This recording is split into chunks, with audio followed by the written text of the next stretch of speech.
많은 목회자들은 우리의 인생살이를 나그네 인생이라고 표현을 합니다. 80년짜리 렌탈 인생 혹은 100년짜리 렌탈 인생을 살다가 우리가 삶 속에서 중요하다고 생각한 모든 걸 내려놓고 언젠가 주님 품으로 갈 겁니다. 그래서 인생을 나그네 인생길이다라고 얘기를 하지요.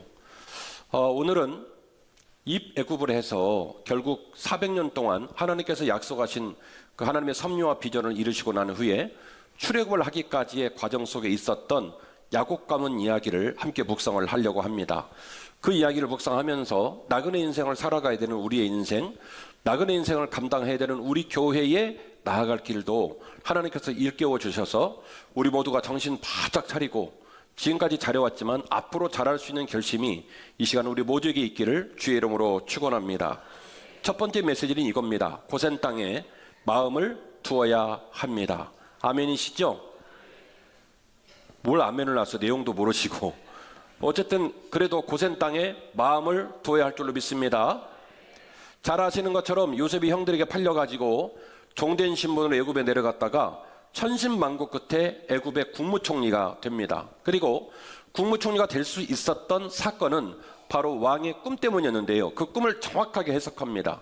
앞으로 7년 동안 큰 풍년이 오고 그 후 7년 동안 큰 흉년이 올 텐데 지금까지 어떤 시대에도 감당하지 못했던 풍년과 흉년이 올 겁니다. 따라서 7년 동안 7년의 흉년을 준비할 준비를 만반의 준비를 하면 왕과 민족들은 아무 문제가 없을 겁니다. 이것이 요셉의 꿈의 해석이었어요. 그리고 요셉의 꿈처럼 7년 동안 말도 안 되는 풍년의 기간이 오고 그리고 대흉년이 오게 된 이후 약 2년이 지난 시점이 되겠습니다.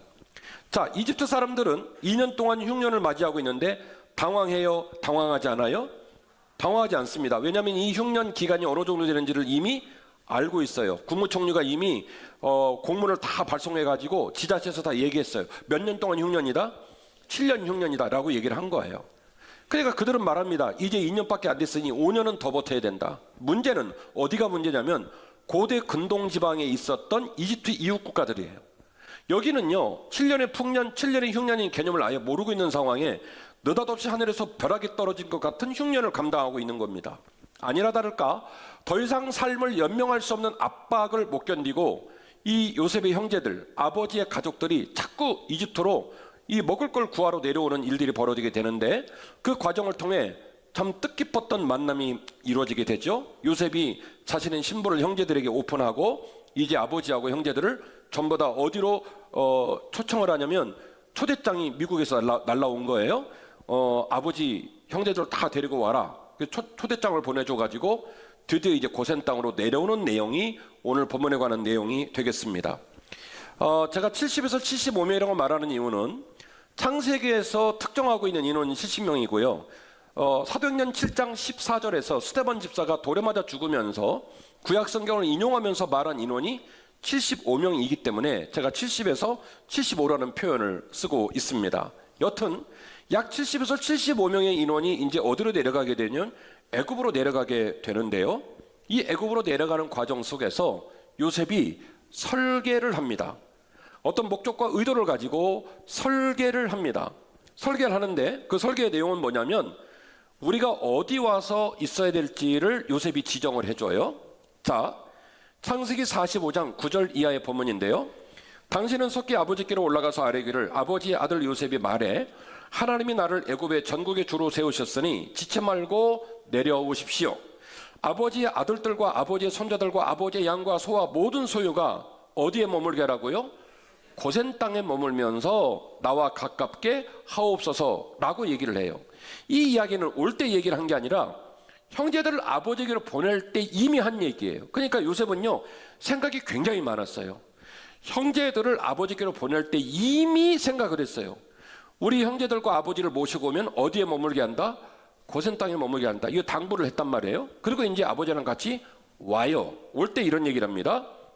33절입니다. 오늘 본문의 말씀인데요. 바로가 당신들을 불러서 너희의 직업이 뭐냐라고 묻거든 당신들은 이렇게 대답을 하십시오. 우리 주의 종들은 어렸을 때부터 지금까지 목축을 하는 자들이온데 우리 선조가 다 그러했고 우리도 그러고 있습니다. 애굽 사람은 다 목축을 가증히 여기니 당신들이 어디에 살게 될 겁니다? 고센 땅에 살게 될 겁니다. 이렇게 얘기를 한 거예요. 여러분 여쭤볼게요. 잘된 일이에요? 잘못된 일이에요? 잘된 일이에요? 좋으시겠어요? 그래서 제가 여러분에게 필요한 거예요. 지금요, 야곱의 가문은 백지수표를 들은 거예요. 이집트 왕은요, 요셉하고 요셉 식구들이 원하는 건 다 주겠다는 마음이에요. 왜냐하면 이 고대 사회를 보면 인류의 5대 문명 중에 가장 큰 문명 중에 하나가 이집트 문명이거든요. 이집트 파라오들의 꿈은요, 이 열국을 다 자기 나라 만드는 게 꿈이었어요. 그런데 이게 잘 안 되잖아요. 서로 전쟁을 치러도 경계가 깨지지 않잖아요. 그런데 무슨 일이 벌어지게 되냐면 7년의 풍년 기간 동안에 곡식 창고를 만들고 만발인 준비를 마쳤는데 자기 나라 빼놓고는 다 굶어 죽게 생긴 거예요. 벌벌벌 떠는 거예요. 화채를 조약을 맺고 도움을 청하고 이런 일이 벌어지니까 사실은 이집트 왕 파라오 입장에서는 요셉이 너무너무 이쁜 거예요. 그 너무너무 이쁜 요셉이, 이 어마어마한 일을 해낸 요셉이 누구를 데려오냐면 아버지하고 형제들을 데려오니 아버지하고 형제들에게 베네핏이 주어졌는데 그 베네핏이 뭐냐면 백지수표예요. 너희들이 원하는 건 다 주겠다. 네, 이거예요. 자, 여러분에게로 질문을 던지겠습니다. 할렐루야 찬양대. 백지수표예요. 대답 잘하셔야 돼요. 어디로 가실래요? 대치동? 챔버? 압구정동? 어디로 가실래요? 예? 송파. 아이고 대단하시다. 어쩔 수 없이 제가 자극적인 표현을 좀 쓸게요. 애굽의 부동산 동향을 좀 말씀드리려고 합니다. 야곱 가문이 입애굽을 했을 때에 제가 리서치를 해보니까 그때 이집트의 왕조는 제12대 왕조입니다. 세소스 트리스 2세 정도로 추정을 하는데요. 이때 이 라암셋 고센 지역은요, 수도로부터 태제로부터 약 630km 정도 이격이 됐어요. 지도를 한번 보여드리도록 할게요. 자, 지금 보시면 이집트는요, 북쪽이 하류고 북쪽이 평야예요. 나머지는 다 황갈색이죠. 저 유명한 곳이 나일강 삼각주입니다. 그 나일강 삼각주에 과반을 딱 잘라서 오른쪽 상부 쪽이 고센이에요. 그 고센 땅의 복판에 어디가 있냐면 라암셋이라고 하는 특정된 도시가 있어요. 라암셋.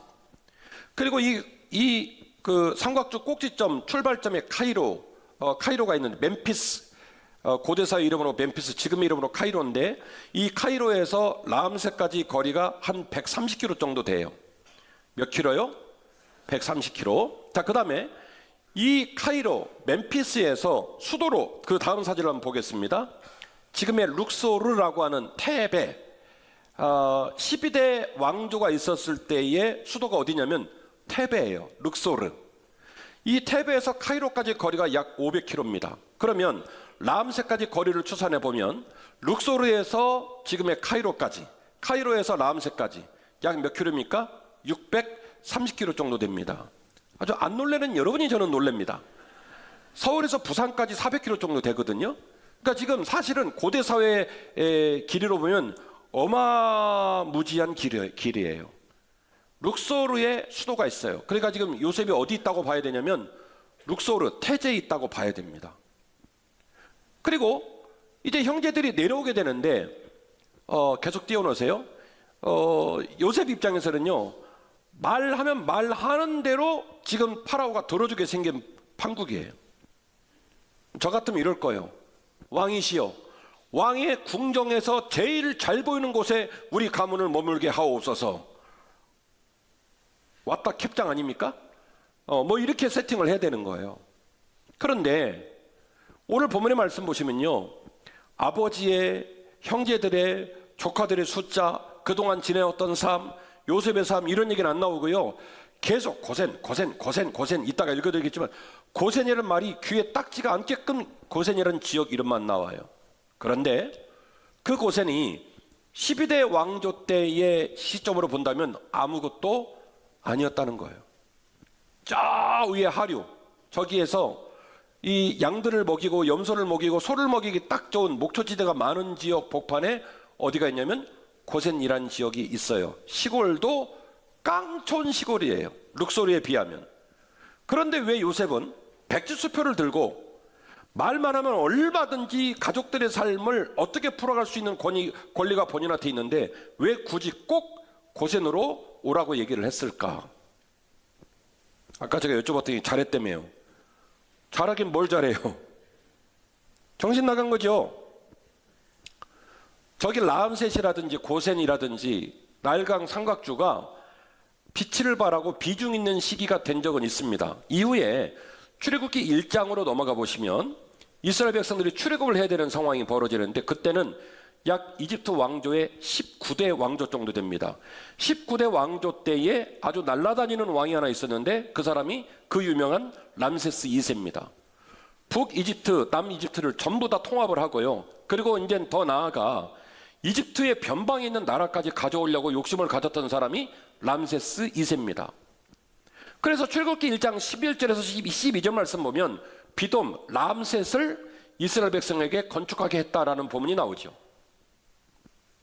잘 아시는 것처럼 벽돌을 만드는데 얼마나 꼴보기 싫고 미웠는지 그 벽돌을 만들 집을 주지 않고 너희들이 집을 직접 구해다가 벽돌을 만들라고 말하는 핍박이 이루어지는 시기가 바로 야곱 가문의 출애굽 시기입니다.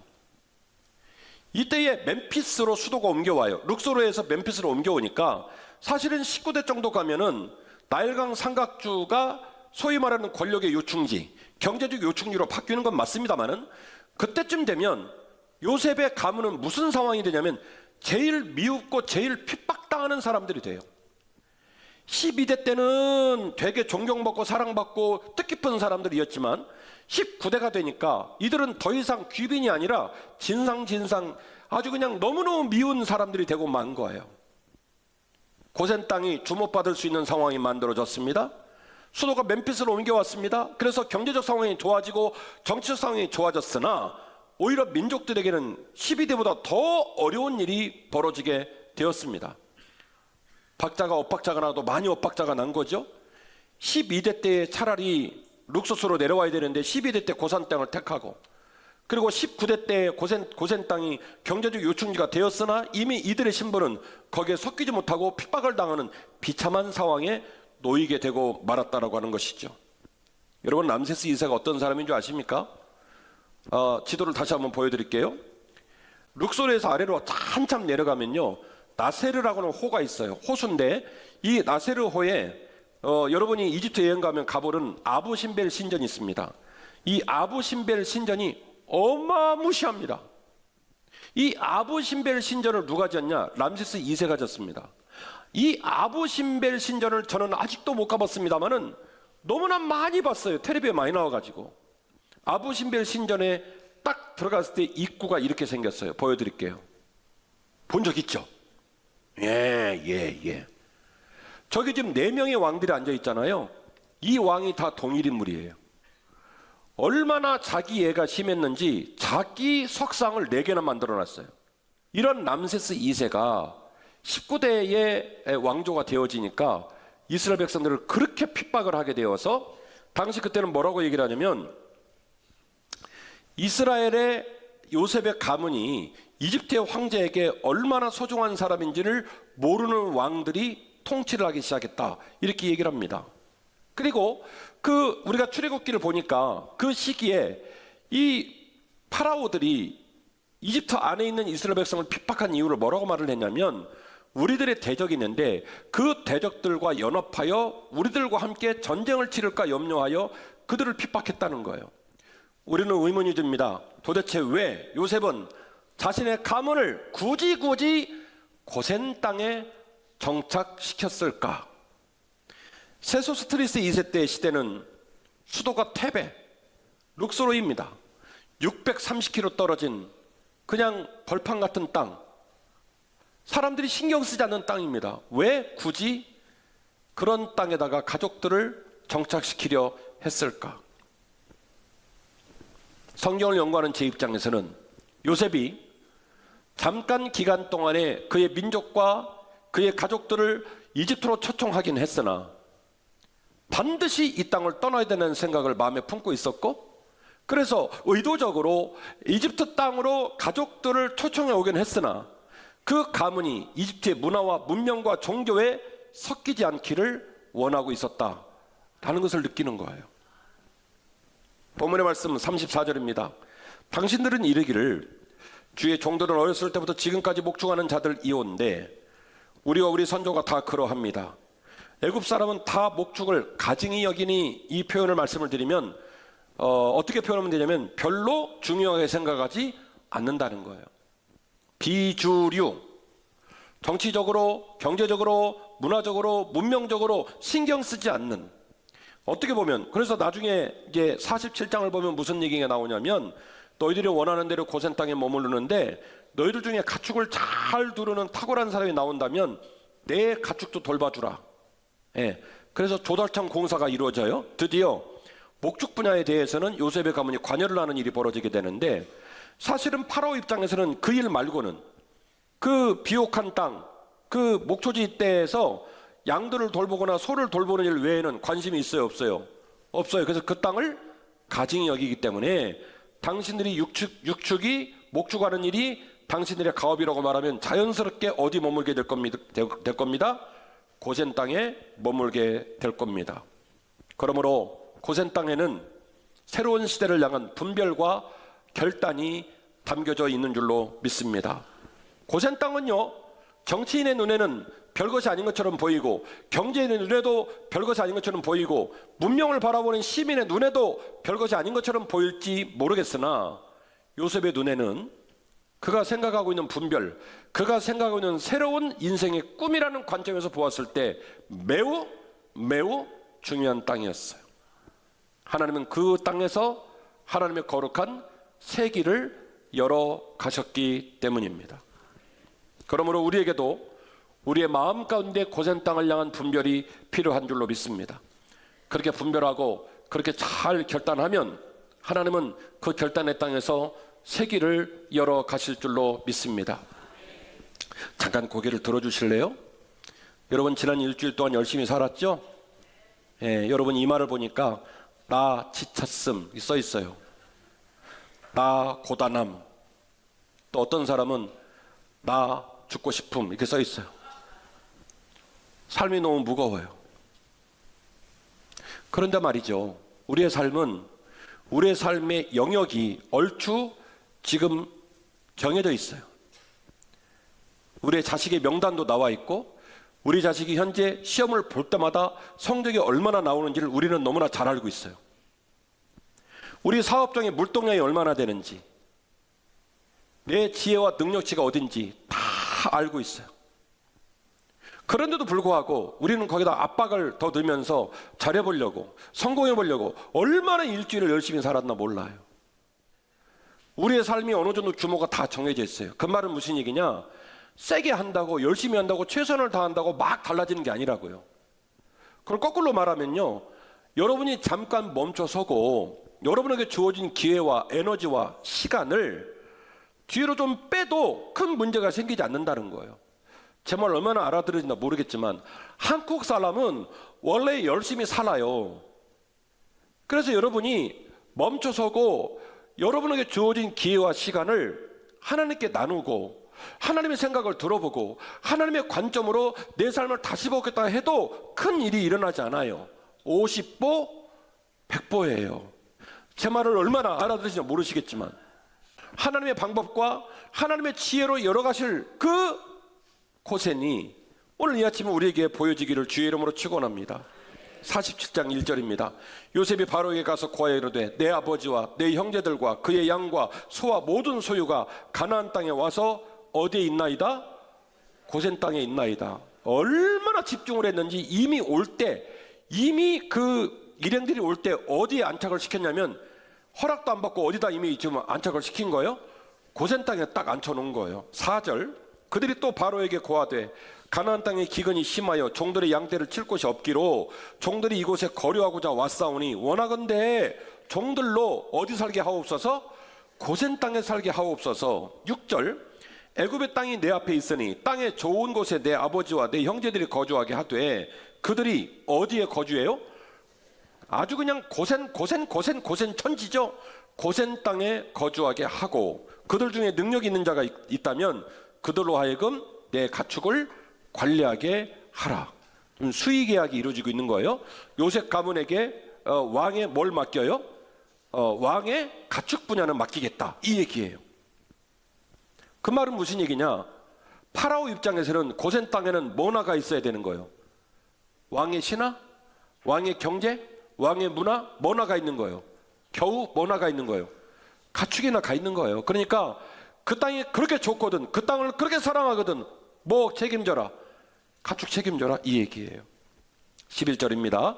요셉이 바로의 명령대로 그의 아버지와 그의 형들에게 거주할 곳을 주되 애굽의 좋은 땅 라암셋을 그들에게 주어 소유로 삼게 하고, 드디어 라암셋 나왔죠? 또 그의 아버지와 그의 형들과 그의 아버지 온 집에 그 식구를 따라 먹을 것을 주어서 봉양하게 하였더라. 자, 이제 설교를 정리하면서 제가 여러분에게 소개할 고센 땅의 의미가 있습니다. 설교자인 제가 성경을 연구하면서 고센 땅의 의미를 세 가지로 정리를 했습니다. 첫 번째는 육축을 잘 키울 수 있는, 육축은 국어사전을 찾아보시면 인간이 키우는 모든 가축을 말합니다. 육축을 잘 키울 수 있는 평야지대가 어디냐면 고센 땅이에요. 이스라엘 민족은 원래 뭐 하는 사람들이냐면 육축을 목축하는, 육축을 기르는 사람들이에요. 애굽의 문화, 애굽의 문명, 애굽의 길을 걸어가는 사람이 아니라 하나님을 따라서 뭐 하는 사람들이냐면 이 목축, 육축을 기르는 사람들이에요. 그들이 원래 해왔던 일을 가장 잘할 수 있는 땅이 어디냐면 고센 땅이에요. 신발을 갈아 신고 새로운 삶을 살아가면 고센 땅은 매력 없죠. 이집트화 되어서 파라오를 따라가고 이집트 사람의 문명을 따라간다면 고센은 말짱 꽝이에요. 그러나 이스라엘 백성답게 살려고 마음을 먹는다면, 이스라엘 백성답게 살려고 마음을 먹는다면 고센만큼 좋은 곳이 없어요. 사랑하는 한빛가족 여러분, 한빛교회 담임 목사로 영적 자존심을 여러분에게 보여드린다면 어차피 날아가는 화살처럼 살아가는 인생, 예수님의 자녀답게 사시기를 주의 이름으로 축원합니다. 이스라엘 백성이 가장 이스라엘 백성답게 살 수 있는 곳이 어디냐면 고센이었어요. 두 번째, 농경지가 아니기에, 도시가 아니기에 애굽의 문화와 종교로부터 분리될 수 있는 지역이었습니다. 사랑하는 한빛가족 여러분, 인생은 원래 무겁습니다. 인생은 원래 고단합니다. 그러나 제가 알기로 여러분이 행복할 수 있으면, 여러분이 인생의 가치를 마음에 잘 지킬 수 있으면 지금 당장에 행복할 수 있습니다. 오늘 점심이 만난 점심 되기를 바라고, 여러분 이마에 저 힘들어요, 저 지쳤어요, 혹 어떤 분은 차라리 죽었으면 좋겠어요, 이렇게 절망 가운데 있다 손 치더라도, 생각지 못한 질병에 초청을 받아가지고 자꾸 병원 가서 수술을 하고 어려운 일을 겪고 있다 할지라도 고센 땅에 우리 마음을 두는 용기가 저와 여러분에게 있기를 원합니다. 생을 마친 어느 순간 주께서 우리를 부르시면 우리는 주님의 품으로 갈 겁니다. 인생의 길은 나그네 길입니다. 하나님 아버지, 그동안 제가 무엇을 먹을까, 무엇을 마실까, 무엇을 입을까, 이 세상의 것들을 바라보며 열심히 살았는데 오늘 이후로 제게 주어진 시간과 제게 주어진 만남과 제게 주어진 기회의 공간에 고센의 공간을 마련하겠습니다. 고센의 시간, 고센의 공간, 고센의 결단, 고센의 가치를 묵상하겠습니다. 하오니 하나님 아버지, 그 땅에 하나님 마음을 두시고 내 인생, 내 자녀, 우리 교회 갈 길을 친히 책임지고 인도하여 주옵소서. 그렇게 기도하는 마음으로 남은 삶을 살아가실 때 요셉을 통하여 당신의 백성을 지키셨던 하나님께서 우리들의 삶을 지키고 우리들에게 새로운 소망을 주실 줄 믿고 믿음으로 나아가시는 저와 여러분 되시기를 주의 이름으로 축원합니다.